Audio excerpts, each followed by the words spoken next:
Le monde ne va pas s'arrêter pour te demander comment tu te sens avec toi-même. Chaque jour, sans exception, tu dois porter le poids de ta propre opinion, même si personne d'autre ne la voit ni ne l'entend. La réalité est simple et brutale. Si tu n'es pas capable de te respecter, n'attends pas que le monde le fasse pour toi. L'amour de soi n'est pas une belle phrase, ni un luxe réservé à ceux qui ont eu une vie facile. C'est la base brute et nécessaire pour tout changement réel. Si tu te trahis, tu t'habitues à vivre dans la dette envers toi-même. Si tu ne te choisis pas, tu finis par céder ta vie aux exigences et aux attentes des autres. Et cela a un coût psychologique silencieux, mais dévastateur. Tu peux le déguiser avec des réussites, des relations ou des routines, mais tôt ou tard, le corps et l'esprit en verront la facture. Il ne s'agit pas de te regarder dans le miroir et de te répéter des affirmations vides. Il s'agit d'entraîner la discipline, de te traiter avec la même fermeté et compassion que tu donnerais à ton meilleur ami. Parfois, s'aimer implique de dire non, de poser des limites qui font mal, de cesser de poursuivre l'approbation de ceux qui ne seront jamais satisfaits et d'apprendre à tolérer l'inconfort de te prioriser. Personne ne viendra te sauver de ton propre abandon. Le respect de soi est la seule garantie d'une paix réelle. Tout commence par la façon dont tu te parles et se termine par la façon dont tu te choisis, jour après jour.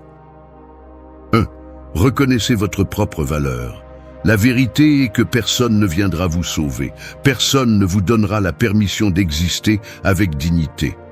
Si vous continuez à attendre que le monde confirme votre valeur, vous resterez les bras croisés jusqu'à ce que la fatigue vous consume. Cette idée confortable que quelqu'un le remarquera, quelqu'un me validera, n'est rien d'autre qu'un piège mental qui vous maintient petit, attaché aux attentes des autres et à des justifications qui ne vous mènent nulle part. C'est dur, mais il faut le dire, personne ne vous doit de reconnaissance. Le respect et la valeur commencent par vous-même, ou ne commencent jamais.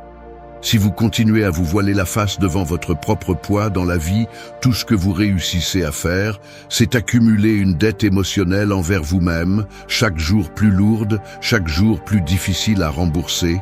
Cessez de chercher dans les yeux des autres ce que vous vous refusez à voir en face. Ce n'est pas de l'humilité de nier ce que vous êtes, c'est de la peur.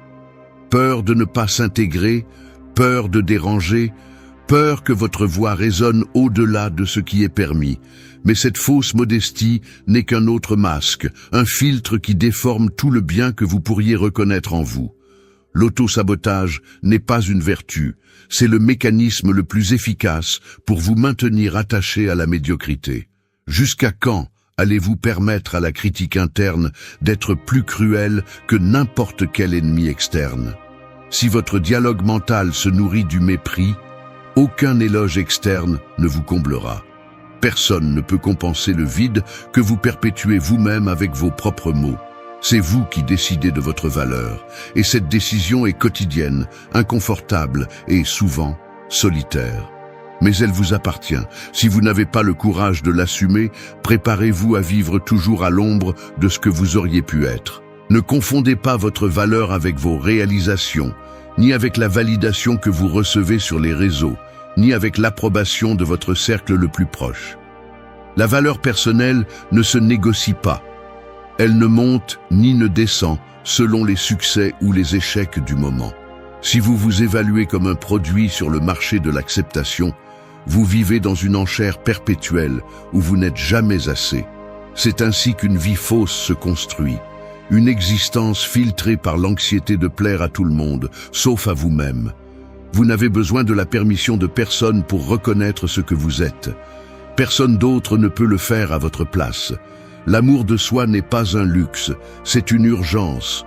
Ne vous trompez pas, chaque fois que vous vous refusez de la valeur, vous renforcez l'idée que vous ne méritez rien de mieux. Et ainsi se muscle la résignation. Cessez de perdre du temps à chercher des défauts pour justifier votre propre abandon. Le perfectionnisme n'est qu'une autre excuse pour ne pas commencer. Personne sur cette planète n'est parfait. Mais il y a ceux qui ont le courage de s'accepter dans leur intégralité, avec tout ce qui est inconfortable, maladroit, vulnérable.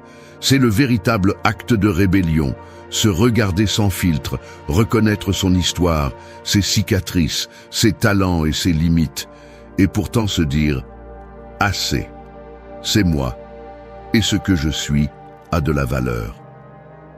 Cette phrase courte est la frontière entre continuer à survivre ou commencer à vivre.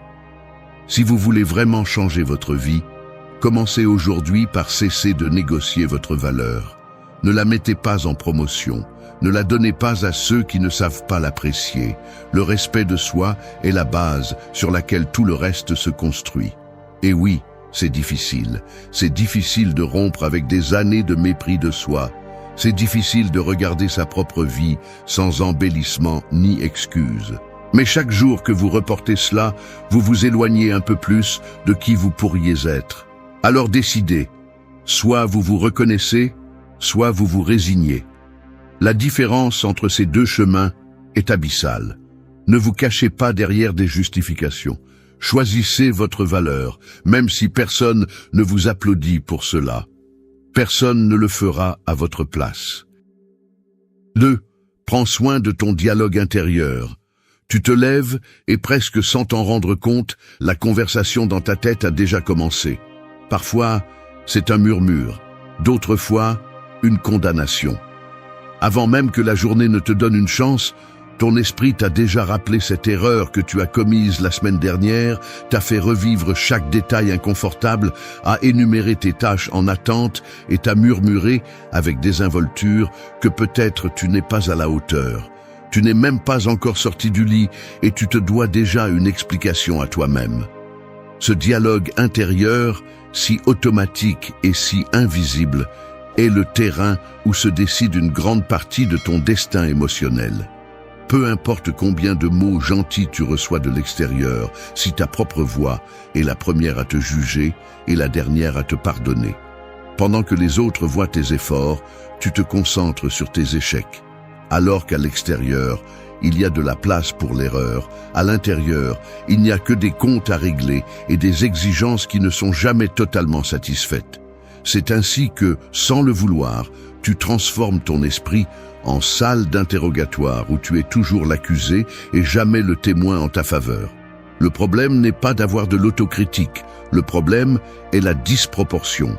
Tu as entraîné ton esprit à mettre en avant les défauts, à minimiser les réussites, à anticiper des désastres qui se produisent rarement. Tu as appris, peut-être sans t'en rendre compte, à te méfier de ton propre jugement. Tu as pris l'habitude de penser que prendre soin de toi est un luxe, que reconnaître tes progrès est de la vanité et que revendiquer le respect intérieur est une perte de temps. Personne ne t'a appris que le dialogue intérieur est une forme d'architecture.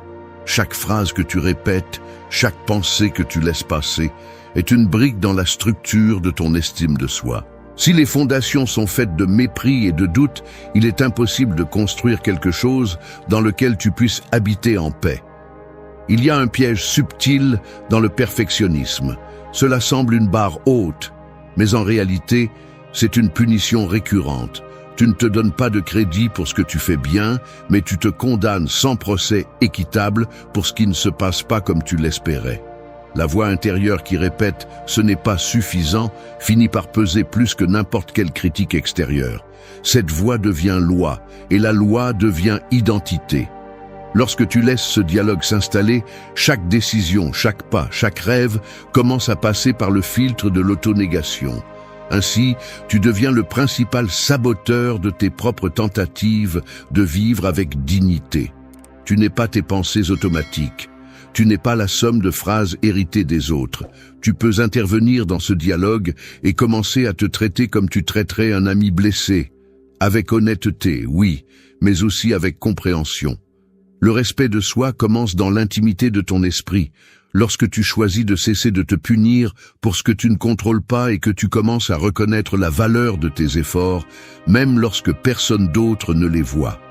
La véritable transformation ne se produit pas de l'extérieur vers l'intérieur, mais dans cet espace privé où tu décides quelles paroles tu vas permettre de se répéter chaque jour.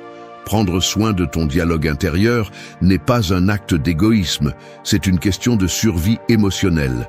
Personne ne va te parler plus souvent que toi-même. Apprends à ne pas être ton premier ennemi. Ce que tu te dis en privé définit ce que tu oses essayer. Si tu veux changer ta vie, change la façon dont tu te parles. C'est la racine de tout le reste. 3. Établis des limites sans culpabilité. Je vais être honnête, dire non m'est encore difficile. Pas par manque d'arguments, mais à cause d'un mélange empoisonné de peur du rejet, de désir d'éviter les conflits et de cette vieille habitude de mettre les autres en premier, comme si leur confort valait plus que ma tranquillité. Chaque fois que je cède par inertie, une partie de moi se reproche cette faiblesse, mais une autre se justifie. Ce n'est pas si grave. Mieux vaut ne pas créer de problème. Je l'admets, parfois le silence me semble plus facile que la confrontation, mais la réalité est que ce prix se paie cher, car le coût de ne pas mettre de limite n'est pas invisible. Il s'accumule comme une fatigue chronique, une sorte de ressentiment muet qui érode le respect de soi et déforme la perception que tu as de toi. Personne ne te le dira ouvertement.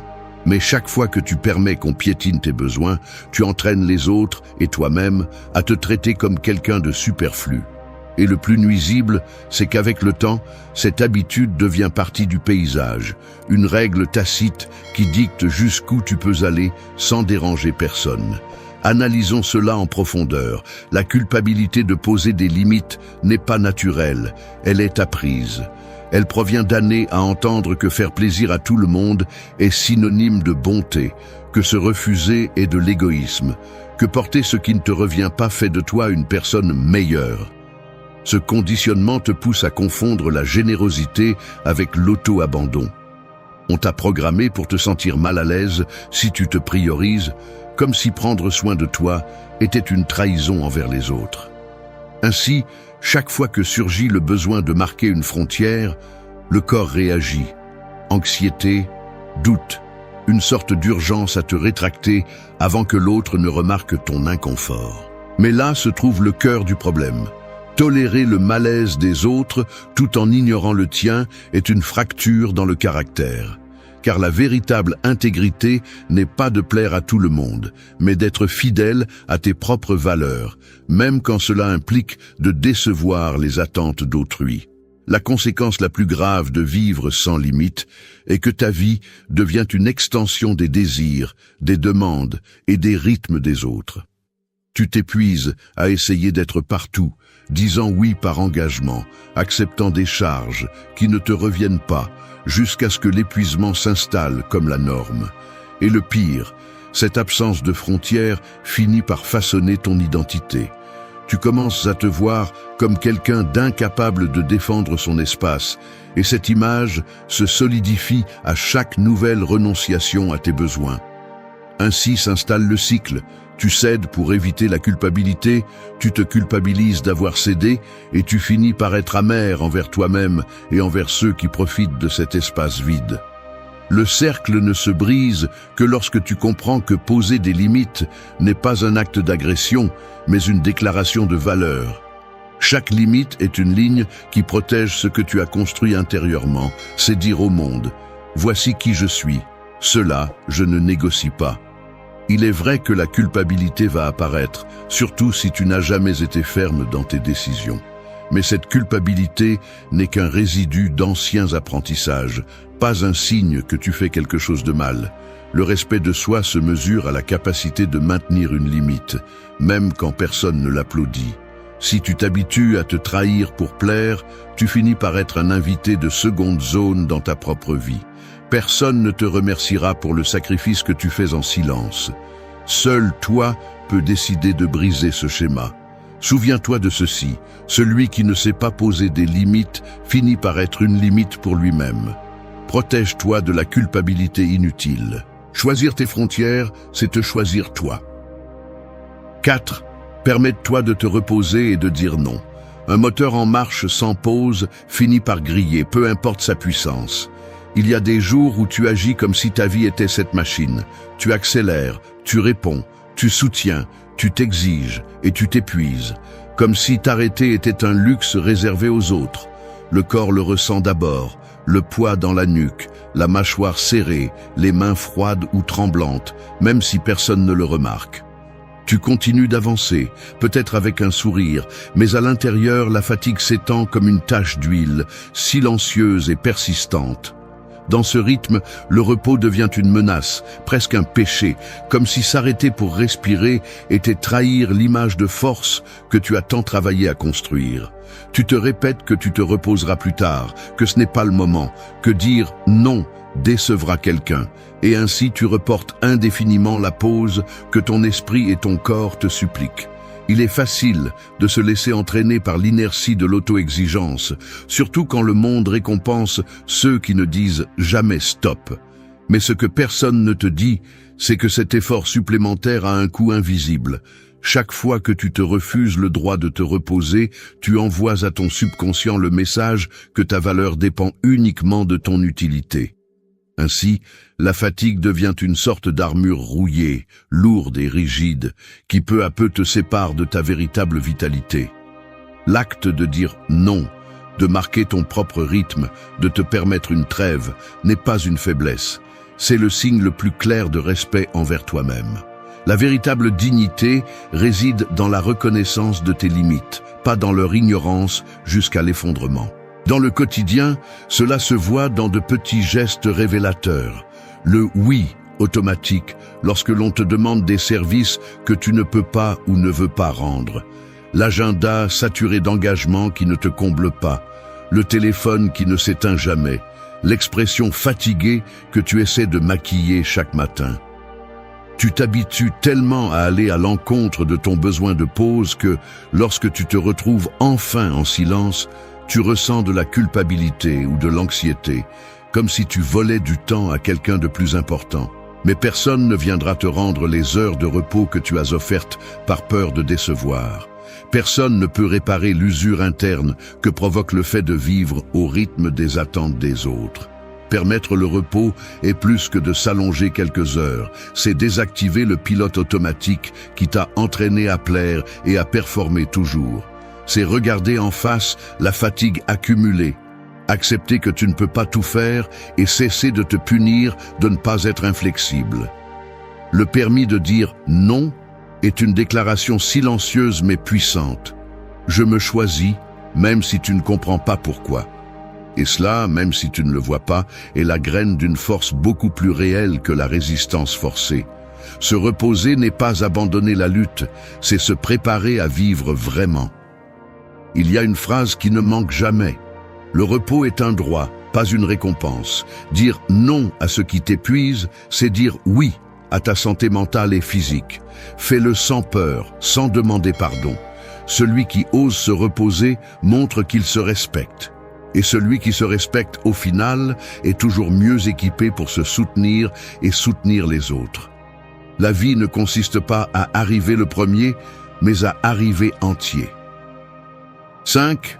Accepte tes cycles et tes processus. Tu n'es pas une machine à rendement constant. Si tu continues à exiger de toi-même de vivre dans un état de printemps éternel, tu ne récolteras que de la frustration. On t'a vendu la fantaisie de la constance inébranlable comme si c'était interdit d'avoir des jours de recul, des saisons de doute, des semaines de fatigue ou des moments où rien ne fleurit. Mais la réalité est autre. Tout en toi fonctionne par cycle, par des processus qui ne demandent pas ta permission ni n'attendent ton approbation. Ignorer cela, c'est te saboter avec des attentes impossibles, c'est te condamner à une insatisfaction perpétuelle parce que tu compares ton processus réel à une version idéalisée et fictive de toi-même. Personne ne te donnera une médaille pour faire semblant de toujours pouvoir tout gérer. Au contraire, cet effort absurde ne fait que renforcer le mépris de soi lorsque tu te découvres inévitablement vulnérable ou épuisé. Cesse de mépriser tes chutes et tes pauses, comme si elles étaient des échecs personnels. Tu n'es pas faible parce que tu as besoin de temps, parce que tu changes de rythme, parce que tu traverses des étapes de confusion ou parce que tu n'as pas de réponse immédiate. La maturité ne se mesure pas à la quantité de jours pendant lesquels tu parviens à maintenir l'élan, mais à l'honnêteté brutale avec laquelle tu acceptes tes propres cycles. Personne n'évolue en ligne droite et prétendre le contraire ne fait que te transformer en ton propre bourreau. Il y a des jours de semence et des jours de jachère. Il y a des saisons où avancer signifie simplement résister. Si tu ne tolères pas tes propres processus, tu t'entraînes à saboter tout progrès dès qu'il sort du script. Cette rigidité mentale est un piège. Plus tu t'obliges à forcer la croissance, plus tu te frustreras lorsque le stagnation inévitable arrivera. Ne confonds pas discipline et autopunition. La discipline, c'est te maintenir dans la bonne direction, même lorsque le rythme varie. L'autopunition, c'est prétendre que tu peux ignorer la fatigue, le doute, l'épuisement émotionnel et continuer à fonctionner par pure volonté. On t'a fait croire qu'accepter tes cycles, c'est abandonner. Mensonge. Te refuser à reconnaître tes propres processus est la manière la plus efficace de te saboter. Chaque fois que tu minimises tes besoins de repos, chaque fois que tu méprises ta propre confusion ou que tu te punis de ne pas être toujours motivé, tu renforces la croyance que tu ne mérites de la valeur que lorsque tu es à 100%. C'est une condamnation, pas une façon de vivre. Assez d'exiger de ton esprit et de ton corps qu'ils fonctionnent comme s'ils étaient des pièces interchangeables. Il y a des processus internes qui ne s'accélèrent pas par la force ni ne se résolvent avec des phrases motivantes bon marché. La patience avec tes propres cycles est un exercice de respect de soi, pas une excuse pour la complaisance.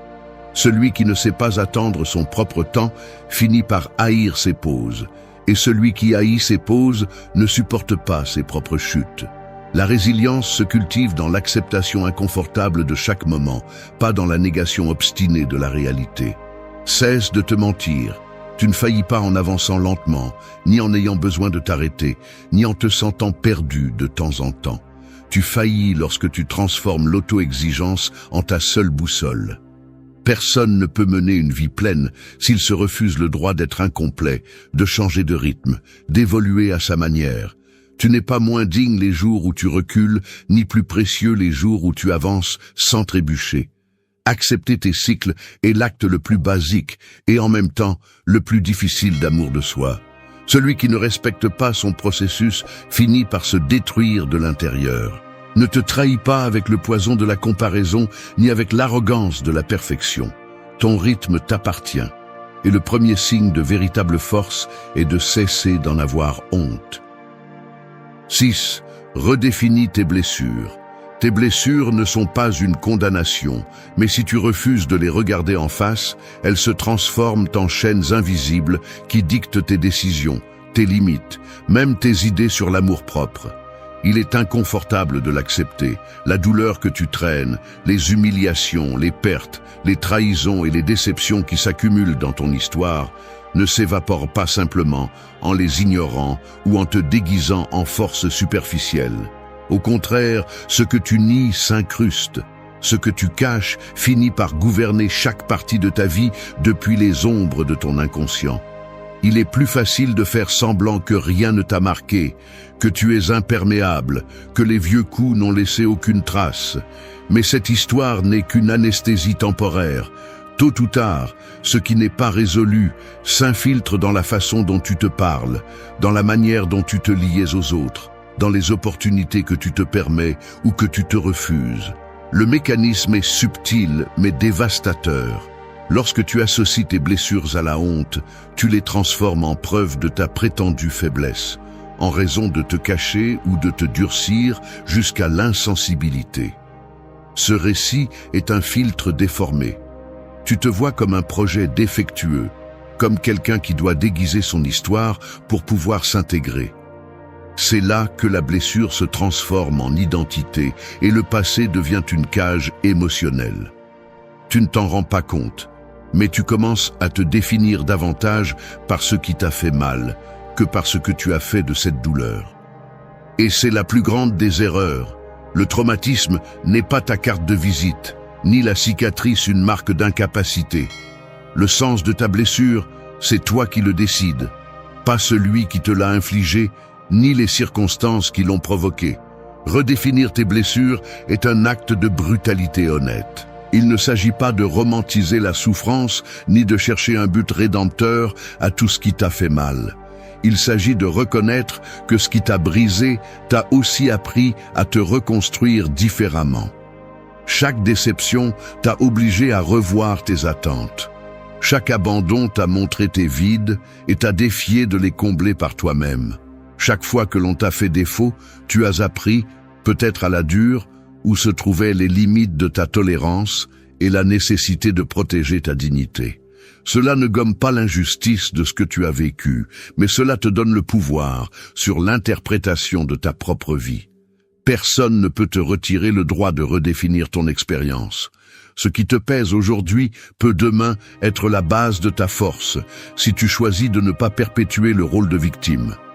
Il y a une décision que personne ne peut prendre à ta place. Rester piégé dans le récit de la blessure, ou utiliser cette expérience comme matériau pour ta croissance. Il ne s'agit pas de minimiser le dommage, mais de changer la relation que tu as avec lui. Cesser de te demander « pourquoi moi ?» et commencer à te questionner « que fais-je maintenant avec cela ?» Ce changement de focus est le véritable début de la maturité émotionnelle. La compassion mal comprise te fige. La compréhension de soi te fait avancer. Tu peux honorer ta douleur sans y rester enfermé. Aucune blessure ne te rend moins digne. Aucune cicatrice n'est un défaut essentiel. Ce qui te définit, c'est ce que tu choisis de construire à partir de ce que tu as vécu. Ce qui t'a fait mal ne dicte pas ta valeur, mais cela peut révéler ta capacité de transformation. Au final, tu n'es pas ce qui t'est arrivé, mais ce que tu décides d'en faire. Renonce à la honte. Fais de ton histoire une source de sens, pas une excuse pour te replier. Ta véritable force commence lorsque tu donnes une place à ta blessure, mais pas le trône. 7. Choisis de grandir chaque jour. À peine le café terminé, tu te lances dans la routine. Tu vérifies ton téléphone, tu réponds aux messages, tu fais mentalement une liste de choses à faire, tu planifies ta journée comme si tout dépendait de ne pas faire d'erreur. La journée commence déjà à ressembler à une course contre la montre, mais dans cet effort pour accomplir et avancer, tu te demandes rarement si aujourd'hui tu es la même personne qu'hier, ou si tu te contentes de répéter des schémas imposés par l'habitude et l'inertie émotionnelle. Grandir sérieusement, vraiment, n'est pas une conséquence automatique du passage du temps, ni de l'accumulation d'expériences au hasard. C'est un processus actif, inconfortable et surtout un choix conscient qui exige de regarder en face chaque petite décision que tu prends quand personne ne regarde. La véritable croissance ne se produit pas seulement lorsque quelque chose d'extraordinaire fait irruption dans ta vie, mais dans les moments les plus banals, lorsque tu décides si tu vas répéter la vieille réponse défensive face à une critique ou si tu te permets d'écouter et d'apprendre. Lorsque tu ressens l'envie de cacher tes insécurités et au lieu de cela, tu choisis de les reconnaître sans drame. Lorsque la tentation de blâmer les autres pour ton état surgit, mais que tu choisis d'assumer ta part, sans excuse. C'est à cela que se résume l'évolution personnelle, à la somme de petits choix qui, accumulés, modifient ta structure interne. Personne ne grandit par accident. Grandir est le résultat de sortir du pilote automatique et de renoncer au confort des vieilles justifications. Le véritable changement commence lorsque tu en as assez de tes propres excuses. Analyser la racine de ce qui te freine est un exercice d'honnêteté inconfortable. Souvent, tu ne grandis pas parce que la peur de perdre ce que tu connais pèse plus que la curiosité de découvrir ce que tu peux devenir. Tu t'accroches à des croyances héritées, à des habitudes qui te semblent familières et à une définition de toi-même qui, bien que limitée, te paraît sûre. Ce mécanisme de défense est aussi invisible que persistant. Il te chuchote de ne pas trop changer, de ne pas t'exposer, que l'inconfort est dangereux. Mais chaque fois que tu choisis la sécurité plutôt que la possibilité, tu renforces la cage mentale qui te maintient petit. Grandir, c'est risquer l'ego, défier la version confortable et limitée que tu as de toi-même. Et oui, c'est difficile, car cela implique de démanteler des certitudes, d'accepter que tu ne sais pas tout et de te permettre d'être apprenant encore et encore. La conséquence de ne pas choisir de grandir est brutale. Tu répètes les mêmes conflits, tu t'entoures des mêmes personnes toxiques, tu tombes dans les mêmes pièges émotionnels et tu te convaincs que c'est comme ça que tu es, et point. Cette résignation est la plus grande trahison de ton potentiel. Personne n'a une vie meilleure par hasard. L'avancement est une construction quotidienne de petits renoncements à l'ego et de micro-décisions qui, bien qu'elles semblent insignifiantes, sont celles qui transforment réellement ton caractère. Chaque jour, tu as à nouveau l'option de répondre différemment, de t'observer avec plus de lucidité, de corriger une réaction automatique, de rejeter le rôle de victime et de prendre celui de protagoniste. Grandir est aussi inconfortable que nécessaire.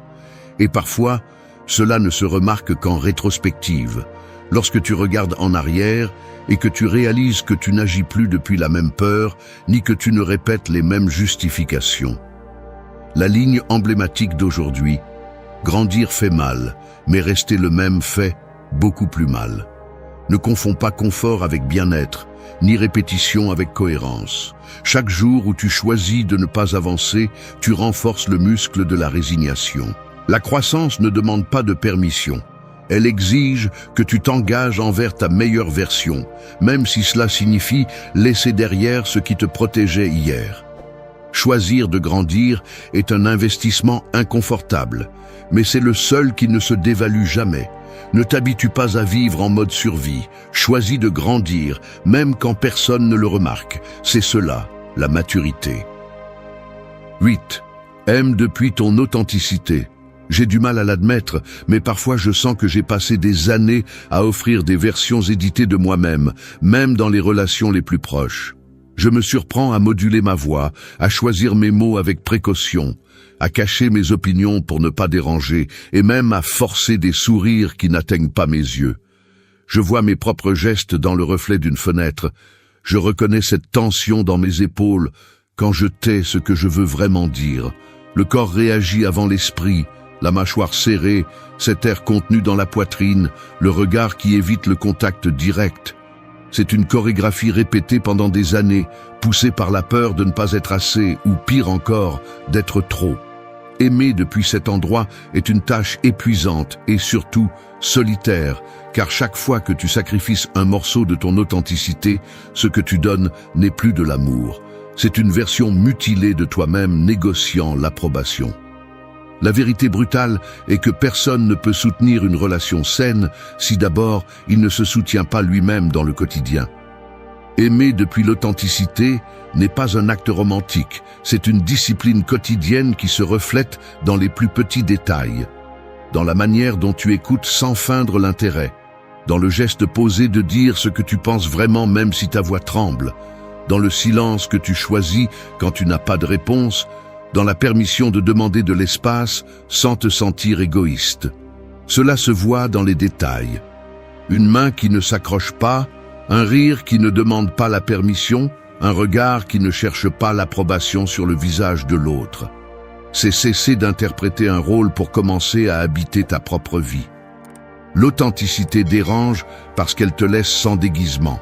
Elle t'oblige à montrer la fatigue quand tu la portes, à admettre tes colères, sans les adoucir avec des excuses, à tenir tes limites même quand l'autre personne attend autre chose de toi. Il est facile de dire que tu aimes quand tout est simple, mais ce qui compte vraiment, c'est comment tu te comportes lorsque tes besoins et ceux de l'autre ne s'alignent pas parfaitement. C'est là que l'on voit si ton amour vient d'un endroit authentique ou de l'urgence de s'intégrer. Il n'y a rien de plus épuisant qu'aimer avec la peur d'être découvert, comme si ta véritable version était une erreur de fabrication que tu dois cacher pour mériter de la compagnie. Personne ne t'enseigne que le prix de l'authenticité est l'inconfort. On le ressent dans l'estomac, dans la sueur froide d'une conversation gênante, dans l'anxiété d'un long silence, après avoir montré de la vulnérabilité. Mais on le ressent aussi dans la légèreté d'exister sans calculer chaque mouvement, dans la paix qui arrive lorsque ta présence ne dépend pas de l'approbation des autres, dans la congruence entre ce que tu ressens, ce que tu penses et ce que tu fais. Aimer depuis cet endroit ne garantit pas que l'autre reste, mais cela t'assure que quoi qu'il arrive, tu ne t'es pas trahi. Personne ne peut te donner de la dignité si tu ne te la donnes pas d'abord. L'amour authentique n'est pas une complaisance sans limite, ni un sacrifice silencieux. C'est la capacité d'être présent sans te perdre, de donner sans te vider, de prendre soin sans t'annuler. C'est un muscle que tu entraînes chaque fois que tu choisis de te montrer sans certitude, chaque fois que tu préfères la vérité inconfortable au silence qui te ronge de l'intérieur. Aime depuis ton authenticité, où tu finiras par vivre des relations pleines d'absence et de mots non dits. Quand tu te choisis d'abord, l'amour cesse d'être une dette et devient une expression naturelle de respect. Souviens-toi, l'amour qui nie qui tu es ne te comblera jamais. Aimer sans te cacher est la forme la plus radicale de liberté. Ce n'est pas le silence qui te rend le contrôle après une rupture, même si beaucoup veulent y croire. La vérité inconfortable est que cesser de répondre, couper le contact ou disparaître ne te rend pas plus fort. Cela te donne seulement l'illusion d'avoir le pouvoir, tandis qu'à l'intérieur, tu es toujours attaché à l'attente d'une réaction ou d'un regret de l'autre. Le stoïcisme n'a jamais été une question de punir l'autre par l'absence, mais de comprendre le mécanisme le plus simple et brutal de l'autogouvernance. La seule chose que tu peux contrôler, c'est toi-même. La tentation d'utiliser le contact zéro comme arme est énorme, car cela semble facile et te donne l'espoir que l'autre souffre comme toi. Mais c'est là que réside le véritable coup psychologique. Tant que ton énergie tourne autour de ce que l'autre pense, rien ne change en toi. Tu n'as pas besoin que quelqu'un te manque pour retrouver ta valeur. Celui qui transforme réellement sa vie ne cherche pas à impacter l'autre, mais à fracturer la dépendance émotionnelle en lui-même. Le silence n'est pas une fin. C'est juste le premier filtre pour arrêter le bruit extérieur. Ce qui compte, c'est ce que tu fais avec ce vide. La véritable victoire n'est pas que l'on te supplie de revenir, mais que cela ne t'importe plus. Parfois, le plus grand acte de pouvoir est de prouver, par des actes et non par l'absence, que tu as changé au point de ne plus être la même personne qui a été blessée. La douleur devient discipline, et la discipline devient liberté. Quand ton avancée est irréversible, il n'y a rien qu'il puisse te rendre. Ne cherche pas à ce qu'on te manque, cherche à ne jamais en avoir besoin. 1. Cherche ta croissance, pas la réaction des autres. La vérité est celle-ci, si tu es constamment préoccupé par la réaction de l'autre, tu restes lié. Peu importe combien tu t'efforces de feindre l'indifférence, ni à quel point tu crois que ton silence est impeccable. Si ce que tu fais a pour but de provoquer ou de manipuler la réponse de celui qui t'a blessé, tu continues à danser au rythme de sa volonté. Ce n'est pas du pouvoir, c'est une dépendance déguisée.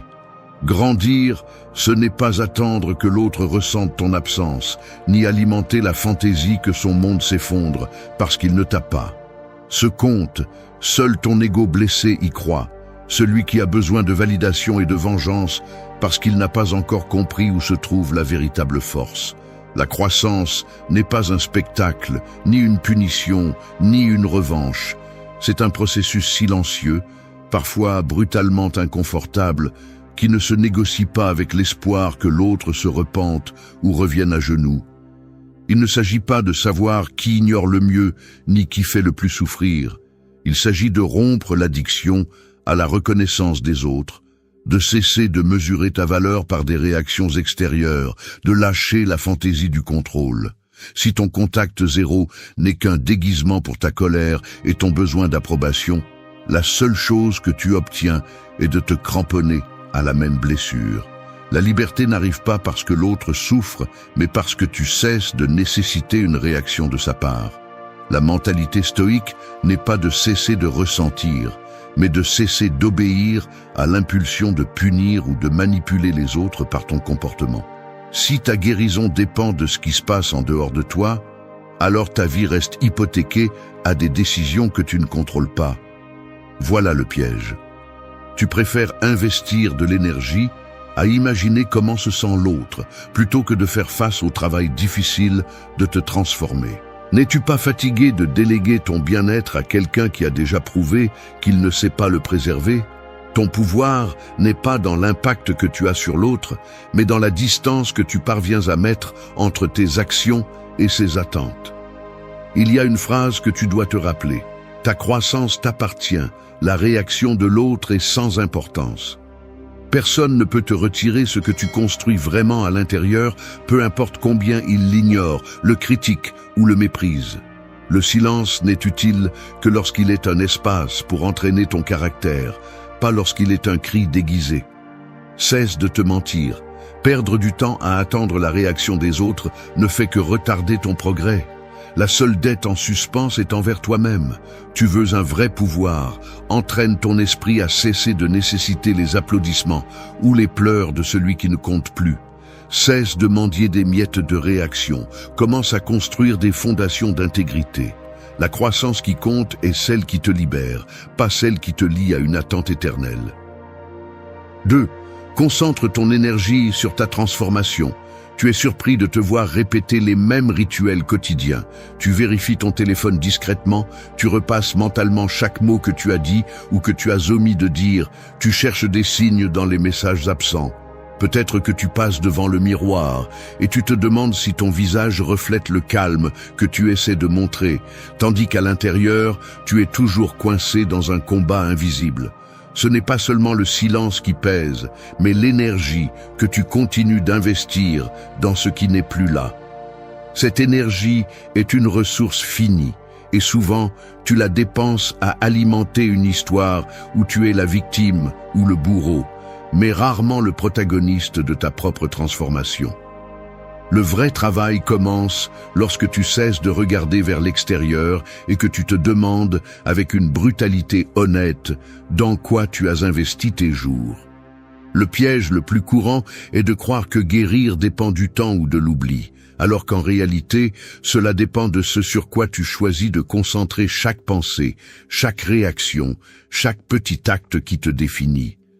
C'est ici que la philosophie stoïque n'est pas seulement une théorie lointaine, mais un exercice constant d'autosurveillance. Il ne s'agit pas de ne pas ressentir de douleur, ni de supprimer les émotions. Il s'agit de cesser d'alimenter la blessure avec des attentes extérieures. Si tu continues d'attendre que l'autre réagisse, tu restes figé dans la version de toi-même qui a été blessée. Ton énergie, qui pourrait être le carburant pour grandir, se perd dans un compte à rebours qui ne finit jamais. La vraie question est, que pourrais-tu construire si toute cette énergie obsessionnelle était investie dans la compréhension de toi-même, dans le développement de nouvelles compétences, dans la découverte des parties de toi qui ont besoin d'être renforcées? Il y a un poids qui ne se libère que lorsque tu décides de ne plus porter le souvenir du dommage comme excuse pour ne pas avancer. La transformation personnelle n'est ni automatique, ni instantanée, ni confortable. Elle exige que tu affrontes tes propres faiblesses, la paresse émotionnelle, la tendance à chercher des coupables plutôt que des solutions. Tu n'as pas besoin que le monde voie ton changement. L'important est que tu sois témoin de ta propre reconstruction. Le silence n'a de sens que si tu l'utilises comme un espace pour entraîner ton caractère comme un muscle et non comme une tranchée. Personne ne viendra te sauver de l'effort de te transformer. Il n'y a pas de raccourci, ni de validation externe qui puisse remplacer le travail intérieur. La guérison est une responsabilité personnelle, pas un spectacle pour les autres. Chaque petite décision que tu prends aujourd'hui, depuis la façon dont tu fais face à une émotion, jusqu'à la manière dont tu te parles, est un investissement qui s'accumule ou une dette que tu continues de traîner. Si tu veux un pouvoir réel, commence par concentrer ton énergie sur le seul terrain que tu contrôles, ta propre croissance. Cesse d'hypothéquer ta paix au comportement de l'autre. Choisis d'investir en toi, même si personne ne le remarque, même si personne ne le célèbre. Car la seule transformation qui compte est celle qui te permet de cesser de réagir et de commencer à choisir. 3. Le silence n'est qu'un premier pas. Je l'avoue, pendant longtemps, j'ai cru que garder le silence suffisait, qu'il suffisait de fermer la bouche et de couper tout canal de communication pour me sentir fort ou en contrôle. Je me répétais que le silence était mon bouclier, ma manière de prouver que cela ne m'affectait plus. Mais au fond, ce que je faisais n'était qu'éviter le conflit visible tout en continuant à alimenter le conflit invisible. Le silence, à lui seul, est un mécanisme primaire, presque instinctif. C'est le premier mouvement quand tu ne sais pas comment répondre sans perdre plus que ce que tu as déjà perdu. Mais voici le piège. Le silence, sans travail intérieur, n'est qu'une pause, pas une solution. C'est un bouton stop dans un cycle qui continue de tourner à l'intérieur. Le véritable défi commence après, quand tu dois décider ce que tu vas faire avec tout cet espace qui s'ouvre entre toi et l'autre personne. Le remplis-tu de ressentiment, de fantasmes de revanche, ou l'utilises-tu pour construire quelque chose de radicalement différent en toi? Analyser ce qui se passe dans ce vide révèle beaucoup sur ta position réelle. Si tu cherches seulement le silence pour ne pas t'exposer, pour garder l'apparence de force, alors tu continues à agir par peur et par besoin de te cacher. Faire taire l'autre ne signifie pas faire taire l'influence qu'il a sur toi. C'est là que la plupart échouent. Ils croient que le contact zéro suffit parce qu'il coupe le bruit extérieur, mais ils ne réalisent pas que le bruit intérieur peut devenir assourdissant. Le silence n'est qu'un seuil. La complexité vient après, quand tu commences à faire face à tes propres mécanismes de déni, aux arguments que tu inventes pour te justifier et aux excuses qui te maintiennent sur le même point. Sans autocritique, le silence n'est qu'une évasion. Sans transformation, c'est juste un masque de plus. La stratégie stoïque vise un autre type de processus. Elle ne te dit pas de te taire pour paraître dominant, mais d'utiliser le silence comme un espace fertile où tu peux observer tes schémas, reconnaître tes réactions automatiques et commencer à démonter chacun des mécanismes qui te lient. Ici, l'auto-tromperie ne sert à rien, car chaque minute que tu passes à penser à la réaction de l'autre est un temps investi dans ta propre faiblesse. Le silence authentique est celui qui te permet de voir clairement où tu dépenses ton énergie mentale, dans quelles pensées tu te bloques et quelles sont les impulsions que tu aimerais contrôler mais que tu ne peux pas encore.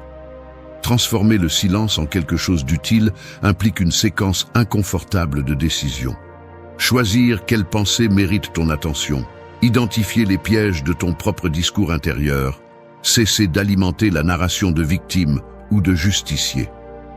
La différence réside dans l'utilisation que tu fais de cet espace. Tu peux rester figé, attendant que l'autre remarque ton absence, ou tu peux utiliser ce même silence pour réécrire tes propres habitudes et renforcer des parties de toi que tu as toujours mises de côté. Ici, une honnêteté brutale est requise. Chaque pensée que tu répètes est un investissement ou une dette. Le silence n'est pas une victoire, c'est un terrain neutre. Le véritable progrès se produit lorsque le silence devient laboratoire, pas prison. Personne ne grandit simplement en se taisant. Tu ne grandis que lorsque tu transformes le silence en autoconscience et en action réelle. Le premier pas est de se taire, le suivant est de te transformer. Le silence sans travail n'est qu'une longue pause. La transformation commence lorsque tu utilises cette pause pour construire une version de toi qui n'attend plus rien de l'autre. 4. Change pour toi, pas pour les autres. Tu vois quelqu'un sculpter une figure en bois avec une patience féroce. Chaque copeau qui tombe, chaque marque sur la surface révèle moins de la douleur originale et plus de la nouvelle forme qu'il décide d'imposer. Il ne se demande pas si le morceau de bois se souvient du coup, ni si la poussière au sol se réunira un jour avec la pièce principale. Il est uniquement concentré sur la sculpture qui émerge, répondant seulement à son propre rythme et à sa main ferme. Ainsi doit être ton changement, pas une réaction automatique à ce qui t'a été fait, mais une œuvre délibérée qui n'a besoin ni de témoins, ni d'approbation. Lorsque toute ton énergie est dirigée à montrer à l'autre que tu ne t'en soucies plus, tu restes enchaîné par le reflet de son regard, piégé dans la salle d'attente d'une validation qui n'arrive jamais. Changer pour soi exige une brutalité d'honnêteté. Les gestes vides, les changements forcés par le ressentiment ou pour prouver quelque chose, finissent par être un déguisement inconfortable qui se défait à peine la lumière de la scène s'éteint. Il y a une différence abyssale entre transformer ta vie parce que tu le veux et le faire pour provoquer une réponse. Le premier est un acte de maturité, un investissement à long terme dans ton propre caractère. Le second, un pari court et épuisant, car tu n'auras jamais le contrôle sur la réaction des autres. Celui qui change pour les autres vit en attente des applaudissements ou du mépris, n'a jamais de paix, ne se repose jamais. Celui qui change pour lui-même, en revanche, commence à réaliser que la véritable force ne se mesure pas au silence qu'il parvient à imposer, mais à la cohérence qu'il maintient quand personne ne le regarde. Cela devient évident dans de petits détails. La façon dont tu te lèves le matin, la discipline avec laquelle tu te parles quand tu tombes, la manière dont tu choisis à quelle pensée donner un foyer et à lesquelles fermer la porte.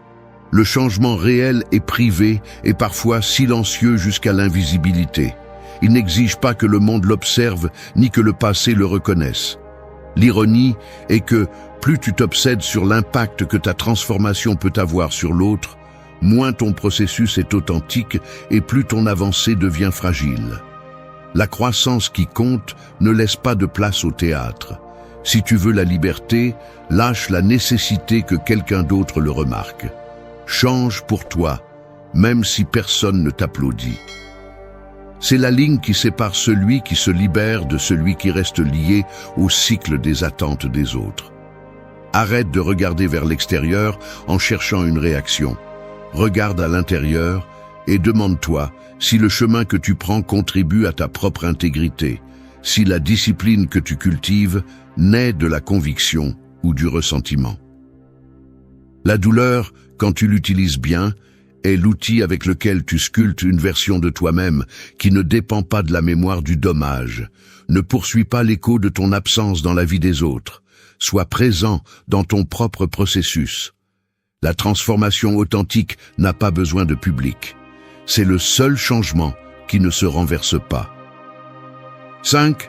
Rends ton avancement irréversible. Rien ne change si tu restes le même. Tu peux couper le contact, effacer des messages, bloquer des numéros et mettre en place toute la mise en scène du détachement, mais tant que ton esprit continue de fonctionner selon les mêmes vieilles règles, tout ton avancement est réversible, fragile, superficiel. Ici, il n'y a pas de place pour les demi-mesures. Si ta croissance dépend du fait que l'autre ne réapparaisse pas, tu restes prisonnier de son ombre. Prends tes responsabilités une bonne fois pour toutes. Chaque fois que tu répètes des excuses sur la difficulté de lâcher prise, la seule chose que tu démontres, c'est que tu préfères le confort de ton propre stagnation plutôt que le vertige d'avancer sérieusement. Personne ne va te donner la vie que tu veux. Personne ne viendra briser la routine que tu refuses de démonter. Si tu continues d'attendre que quelque chose d'externe t'oblige à bouger, alors ta récupération n'est qu'une pause fragile qui s'effondre dès que l'autre traverse ton esprit ou ton chemin. L'avancement irréversible ne se produit pas par accumulation de jours en silence ou par le nombre de fois où tu réussis à retenir un message que tu n'as jamais envoyé. Cela se produit lorsque tu ajustes le mécanisme interne que tu utilisais pour mendier de l'attention. C'est brutal, oui, car cela t'oblige à cesser de blâmer les autres pour ta dépendance et à regarder en face la partie de toi qui se complaît dans la faiblesse. Ici, il n'y a pas de place pour les discours d'autocompassion. Si tu veux vraiment couper le cycle, tu dois être impitoyable avec tes propres habitudes, avec cette habitude de chercher dans le passé une excuse pour ne pas construire l'avenir. Ce qui te retient n'est pas la douleur, c'est ton addiction à l'ancienne version de toi-même, celle qui trouve toujours des arguments pour ne pas avancer. Arrête de te mentir. Celui qui change vraiment ne laisse pas de porte entrebâillée ni ne garde de clé de rechange pour revenir en arrière. La véritable croissance n'admet pas de recul. Si tu veux du pouvoir, commence à prendre des décisions inconfortables et maintiens-les jusqu'à ce que la tentation de revenir soit sans importance. Prouve par des actes que ton avancement ne dépend ni de la vigilance des autres, ni de la peur de la rechute. Mets-toi mal à l'aise. Change tes routines, détruis les rituels que tu utilisais pour te sentir en sécurité dans ton propre auto-illusion. renonce à la satisfaction que l'autre remarque ton absence. Le progrès irréversible ne se proclame pas. Il se construit en secret, à l'épreuve de tes propres faiblesses. Entraîne ton esprit comme tu entraînerais un muscle. Répète l'effort jusqu'à ce que la discipline pèse plus que l'habitude de chercher des miettes de réaction. Si aujourd'hui tu te demandes quand tu cesseras de rechuter, la réponse est claire, le jour où tu choisiras de ne plus être ton propre obstacle. Personne ne peut te ravir un avancement qui ne dépend de personne d'autre. Choisis aujourd'hui de ne plus construire tes fondations sur le sable des attentes des autres. Rends-le si irréversible que la seule option soit de continuer à grandir, même si cela fait mal, même si personne ne le voit, même si tu dois le faire seul.